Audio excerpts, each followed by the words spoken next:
कैसे हैं बच्चों? अच्छे हैं? दीपावली का पर्व बढ़िया से मनाएं, बड़ी शांति से मनाएं। चलिए, बहुत बहुत धन्यवाद, बहुत बहुत धन्यवाद इसके लिए। आपने बड़ी आसानी से, बड़ी सफलता से दीपावली का पर्व मना लिए। बहुत बहुत धन्यवाद। आपके अंदर उम्मीद करते हैं कि अज्ञान रूपी अंधकार चला गया होगा, प्रकाश रूपी, ज्ञान रूपी प्रकाश आपके अंदर आया होगा।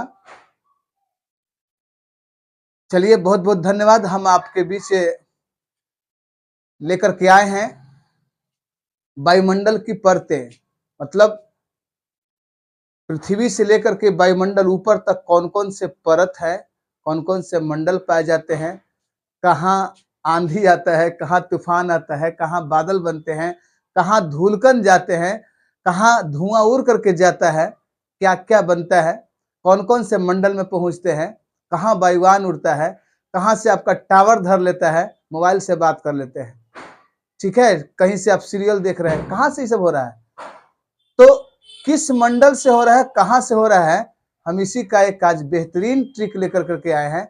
आपको बड़ी जल्दी से याद हो जाएगा, ठीक है। बस हर एक घर में फुआ होती है और फुआ अपने घर की, मतलब जहाँ उसका नैहर होता है फुआ जी का, तो उस घर का वो समझिए कि सेकंड मालिक होते हैं वो। तो उसी पर हम लोग ट्रिक बनाए हैं कि ब आ ओस छोई, यानी बुआ आस छोड़ दो। बुआ जब घर आती थी तो पूरा आस लेके आती थी भाई कि हम नैहर जा रहे हैं, ढेर मानी हमको सामान लेके आएंगे, भाई से मांगेंगे, भौजाई से मांगेंगे, माए बाबू से मांगेंगे। अब तो लेकिन समाज बदल गया है, अब कहाँ लोग रिश्तेदार को इज्जत कर रहा है।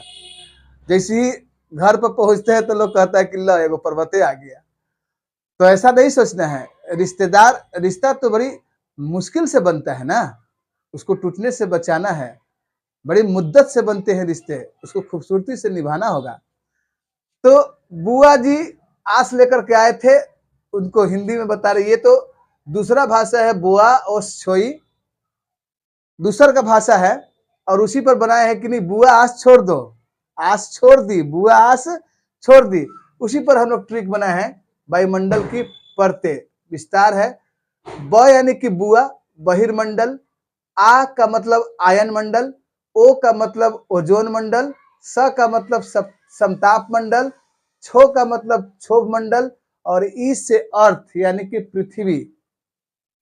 इसी में बनाए थे कि बुआ आस छोड़ दो, ढेर दिन लेकर के गया नैहर से, बने अब कुछ नहीं मिलेगा। चलिए, उसी पर बनाए थे हम लोग कि बुआ ओस छोई, बुआ आस अब छोड़ दीजिए, ठीक ना।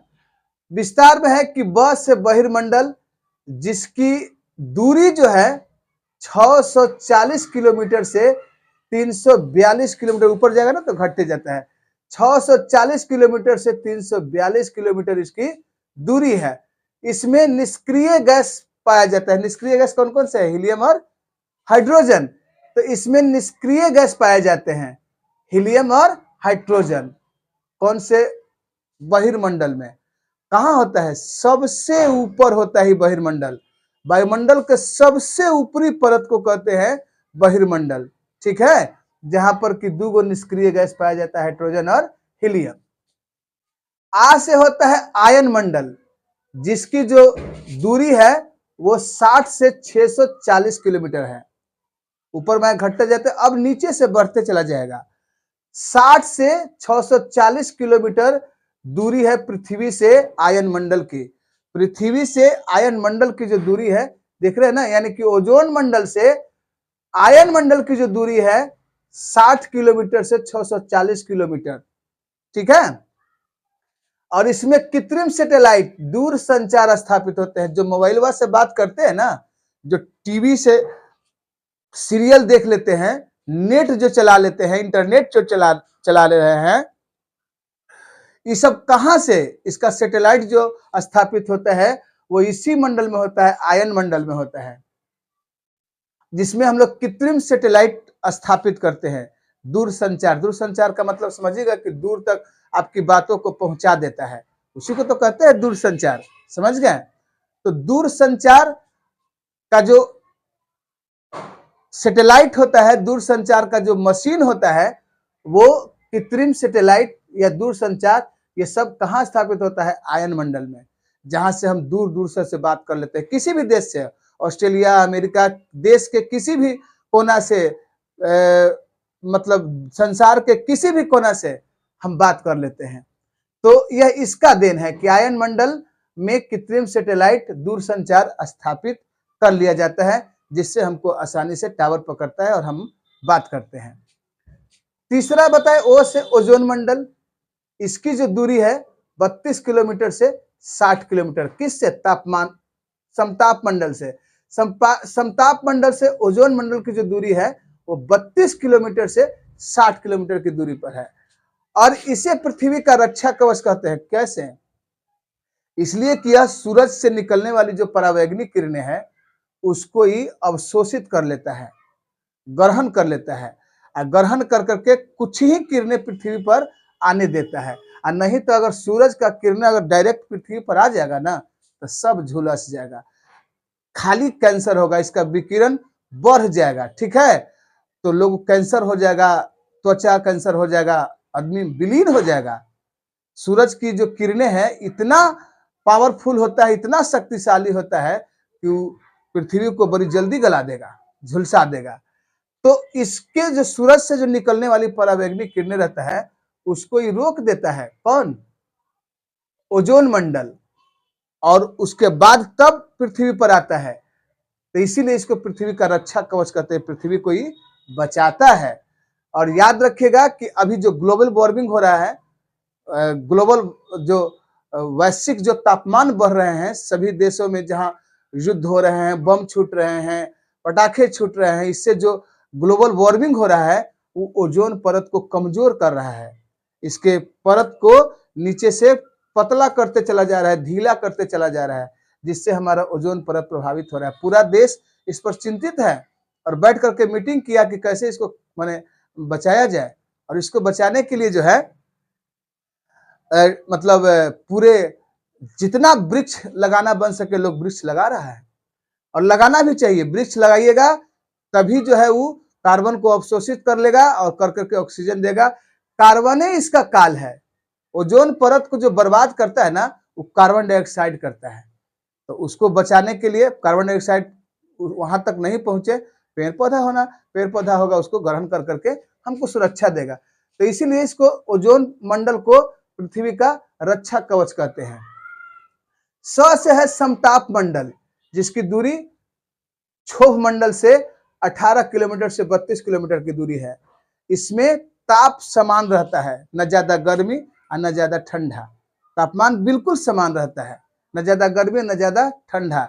इसीलिए इसी मंडल में हवाई जहाज उड़ता है। आपका जो वायुयान है, हेलीकॉप्टर है, जो भी उड़ रहा है वो इसी मंडल में उड़ रहा है। और नहीं तो अगर समान तापमान नहीं रहता तो वायुयान में आग लग जाता। ज्यादा ठंडा होगा तब भी मशीन बर्बाद हो जाएगा, और ज्यादा गर्म होगा तब भी मशीन बर्बाद हो जाएगा, वही ब्लास्ट कर देगा। तो यहाँ पर सम माने बराबर, ताप माने ऊर्जा, धूप, प्रकाश, यहाँ पर ही तापमान जो है बिल्कुल समान रहता है, न ज्यादा कमी न ज्यादा कम है और न ज्यादा ही ज्यादा भी है। तो एकदम बराबर रहता है, न ज्यादा ठंडा पड़ता है न ज्यादा गर्मी पड़ता है। यहाँ पर तापमान समान रहता है, इसीलिए इस मंडल में हवाई जहाज वायुयान उड़ते हैं। उसके बाद आता है क्षोभ मंडल। इस सबसे जो है घर में चूल्हा जल रहा है, धुआं उड़ता है, कहाँ जाएगा? एकरे पास, ऊपर तो जेबे नहीं करेगा। इसी के पास माने आपका जो वायु है, हवा जो बह रहा है, वर्षा जो होता है, आंधी जो आता है, तूफान जो आता है, बादल जो बनता है, जो धुआं यहाँ से उड़ रहा है, जहाँ वाष्पीकृत हो रहा है पानी, जो भी हो रहा है वो जा करके क्षोभ मंडल में घनीभूत होकर करके संघनन होकर के बादल बनाता है। और बादल जो है पानी के रूप में पृष्ठीय तनाव के कारण पानी के बूंद गोल होता है, तो उसी माने गोल रूप में पानी जो है धरती पर बरसता है।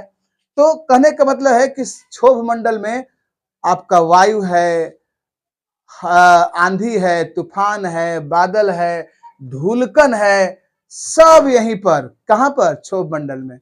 ठीक है, अब आते हैं जैसा ई यानी कि अर्थ, पृथ्वी जिसको कहते हैं, और पृथ्वी जिसको 0 से 8 किलोमीटर, इसकी जो क्षोभ मंडल की जो है वो पृथ्वी से 8 किलोमीटर से 18 किलोमीटर की दूरी है। और पृथ्वी अर्थ ये 0 से 8 किलोमीटर है, इसको स्थल मंडल कहा जाता है।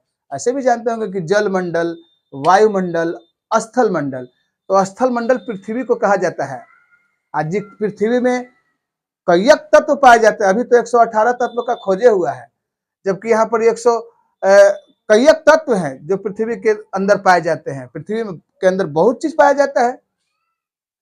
अब है कि एक चीज याद रखिए, ये जो आयन मंडल था ना, यहाँ पर आयन मंडल जो ऊपर से सेकंड पर आता है, आयन मंडल, एकरा से थोड़ा सा ऊपर, बहुत ज्यादा नहीं, थोड़ा सा ऊपर, ठीक है, एक डी लेयर पाया जाता है। थोड़ा सा ऊपर जो है एक डी लेयर पाया जाता है। ये जो डी लेयर है ना, ये आयन मंडल से थोड़ा ऊपर पाया जाता है डी लेयर।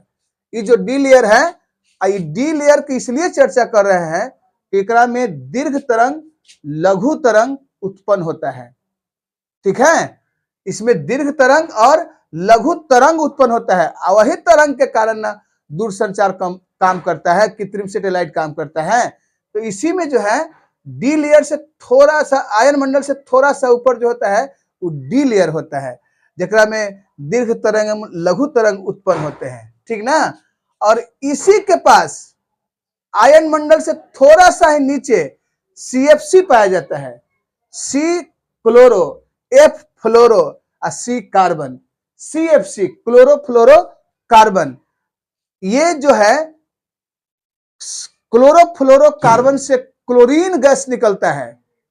क्लोरोफ्लोरो कार्बन से क्लोरीन गैस निकलता है, जो क्लोरीन गैस हमारे